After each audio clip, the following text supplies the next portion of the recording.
दोस्तों, मेरा नाम प्रियांशु कुमार। आपका स्वागत है हमारे इस छोटे से चैनल पर बोर्ड फैक्ट विथ प्रियांश पर। तो आज हम लोग स्टार्ट करने वाले हैं फिजिक्स यूनिट 1 भौतिक में विद्युत आवेश एवं विद्युत क्षेत्र। पहले हम लोग जानेंगे कि विद्युत आवेश होता क्या है। विद्युत आवेश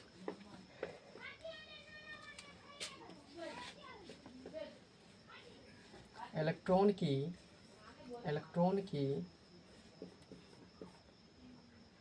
कमी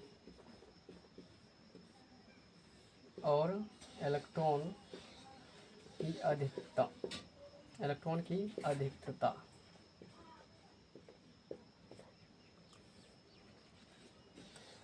विद्युत आवेश किसी वस्तु पर आवेश आने के पीछे का रीजन होता है या तो इलेक्ट्रॉन की कमी हो जाना या तो इलेक्ट्रॉन का बढ़ जाना।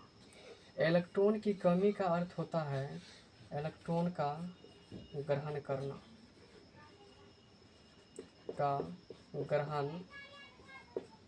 करना और इलेक्ट्रॉन की अधिकता का अर्थ होता है इलेक्ट्रॉन का बढ़ जाना।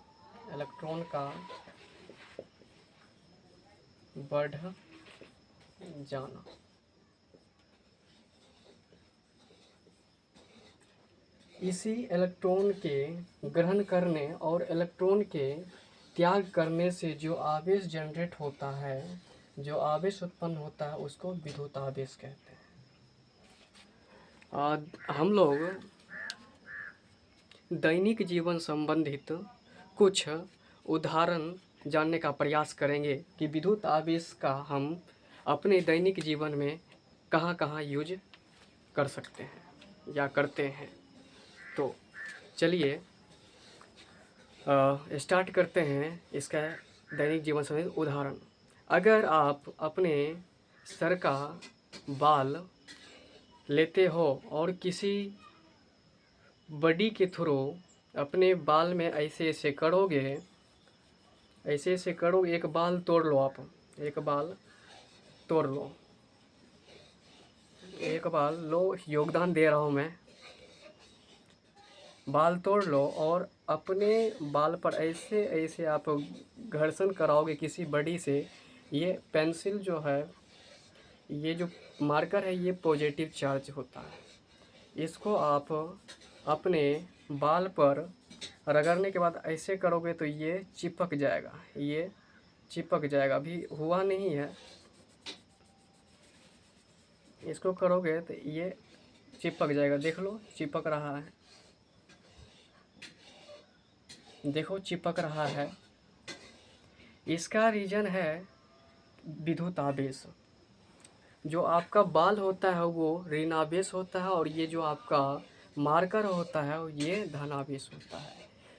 इससे स्पष्ट होता है कि विद्युत आवेश के ही उदाहरण हमारा बाल होता है। जब हम लोग अपने सर में कंघी करते हैं, अपने बाल में कंघी करते हैं, तो उससे अट्रैक्ट होने लगता है। कंघी में जो होता है आपका बाल चिपकने लगता है। यह विद्युत आवेश के कारण ही होता है। तो विद्युत आवेश के दो प्रकार भी होते हैं। एक धनावेश होते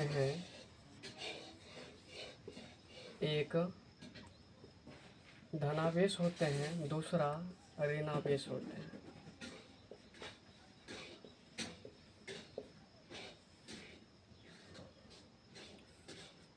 जो इलेक्ट्रॉन का त्याग करता है उसे धनावेश कहते हैं।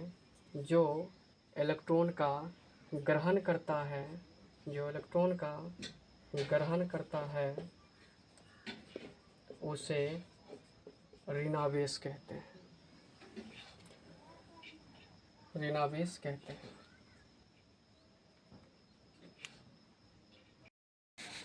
चलिए, आपके लिए मैं कंघी लाया हूँ। अगर आप अपने सर में कंघी करते हो, इसके कांटेक्ट में आपका रुस्सी, जो आपके बाल में जो रुस्सी होता है वो धीरे धीरे आ जाता है इसमें, और बाल भी कुछ धीरे धीरे आ जाते हैं। वो किसके कारण होता है? वो विद्युत आवेश के कारण ही होता है। तो और भी एग्जाम्पल हैं। आपके जो ऊन होते हैं उस पर नेगेटिव चार्ज होते हैं। आपके जो घर में ऊन होते हैं उस पर नेगेटिव चार्ज होते हैं, वो विद्युत आवेश के कारण ही होता है। अगर आप रेशम के छड़ को कांच के छड़ से आपस में रगड़ोगे तो उससे भी कुछ आवेश जनरेट हो जाता है। रेशम का छड़,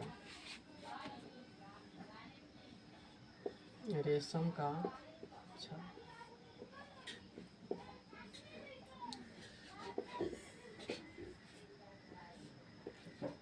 कांच का छड़, कांच का जो छड़ होता है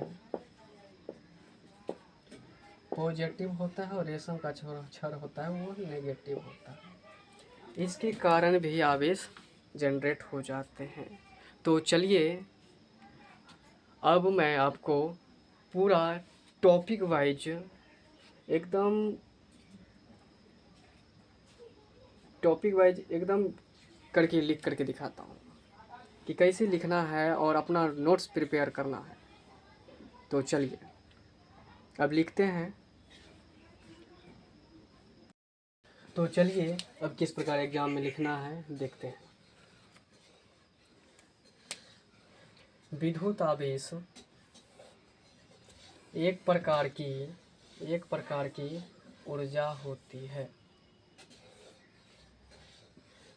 जब इलेक्ट्रॉन की कमी या इलेक्ट्रॉन की अधिकता के कारण उत्पन्न होती है यानी आवेश उत्पन्न होती है, उसे विद्युत आवेश कहते हैं। इसे Q से प्रदर्शित करते हैं। कैपिटल Q भी आप ले सकते हैं, स्मॉल q भी ले सकते हैं। विद्युत आवेश का SI मात्रक कूलम्ब होता है या एम्पियर सेकेंड होता है। विद्युत आवेश का फॉर्मूला Q बराबर IT होता है, जहाँ Q आपका विद्युत आवेश, I आपका विद्युत धारा, T आपका समय होता है। यहाँ से आप SI यूनिट निकाल सकते हो।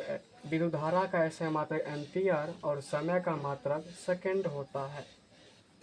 और इसका CGS मात्रक स्टेट कूलम होता है। ले सकते हो आप लोग स्क्रीनशॉट। तो देखिए विद्युत आवेश के प्रकार। विद्युत आवेश के दो प्रकार होते हैं, एक धनावेश, एक ऋणावेश। धनावेश को पॉजिटिव चार्ज कहते हैं। धनावेश वह आवेश है जो इलेक्ट्रॉन का त्याग करता है, उसे धनावेश कहते हैं। ये चित्र बना लीजिएगा और ये चित्र बना लीजिएगा। एग्जाम्पल है आपका कांच का छड़ और सोडियम तत्व, ऋणावेश नेगेटिव चार्ज। वह आवेश जो इलेक्ट्रॉन का ग्रहण करता है और पॉजिटिव चार्ज में त्याग करता है, उसे ऋणावेश कहते हैं। ये चित्र बना लोगे आप ऋणावेश में और ये एग्जाम्पल आप दे दोगे। ऋणावेश का एग्जाम्पल रेशम, ऊन होता है और तत्व में आपका क्लोरीन, फ्लोरीन, ETC होते हैं। चलिए बहुत बहुत धन्यवाद।